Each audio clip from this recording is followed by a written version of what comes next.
பருப்பு வடை செய்கிறதுக்கு ஒரு காஞ்ச மிளகாய், 3 பல் பூண்டு, 1/2 ஸ்பூன் பெருஞ்சீரகம் போட்டு கொஞ்சம் கொரகொரப்பாக அரைச்சி எடுத்துருங்க. இப்போ அதுலேயே 1/4 டம்ளர் துவரம்பருப்பு, 1/2 டம்ளர் கடலை பருப்பு 2 மணி நேரம் ஊற வச்சிருந்து அதையும் போட்டு கொஞ்சம் கொரகொரப்பாக அரைச்சி எடுத்துருங்க. ஒரு பெரிய வெங்காயம் சின்ன சின்னதாக கட் பண்ணி ஆட் பண்ணிக்கோங்க. கொஞ்சம் கருவேப்பிலை, கொஞ்சம் மல்லி இலை, தேவையான அளவு உப்பு, கொஞ்சம் பெருங்காயத்தூள், 1/2 ஸ்பூன் மஞ்சத்தூள், 1/2 ஸ்பூன் ஜீரகம் சேர்த்து நல்லா மிக்ஸ் பண்ணிடுங்க. மிக்ஸ் பண்ணி உருண்டைகளாக பிடிச்சு இந்த மாதிரி கையில் வச்சு பாருங்க.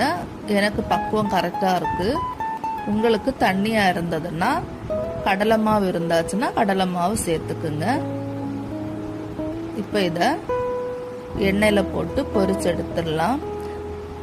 எண்ணெயை நல்லா சூடு பண்ணிட்டு வடை போட்டுட்டு மீடியம் ஃப்ளேமில் வச்சு பொரிச்சு எடுங்க. ஹை ஃப்ளேமில் வச்சு பொரிச்சிங்கன்னா உள்ளாடி வேகாது, வெளியில் சீக்கிரம் கரைஞ்சிரும். அதனால எப்போவுமே பருப்பு வடை செய்யும்போது மீடியம் ஃப்ளேமில் வச்சு பொரிச்சு எடுத்துருங்க. பருப்பு வடை ரெடி ஆயிடுச்சு. உள்ளாடி ரொம்ப சாஃப்டாக இருக்கு, வெளியில் மொறு மொறுன்னு ரொம்ப நல்லா இருக்கு வடை. வீடியோ பிடிச்சிருந்ததுன்னா மறக்காமல் லைக் பண்ணுங்க, சப்ஸ்கிரைப் பண்ணுங்க.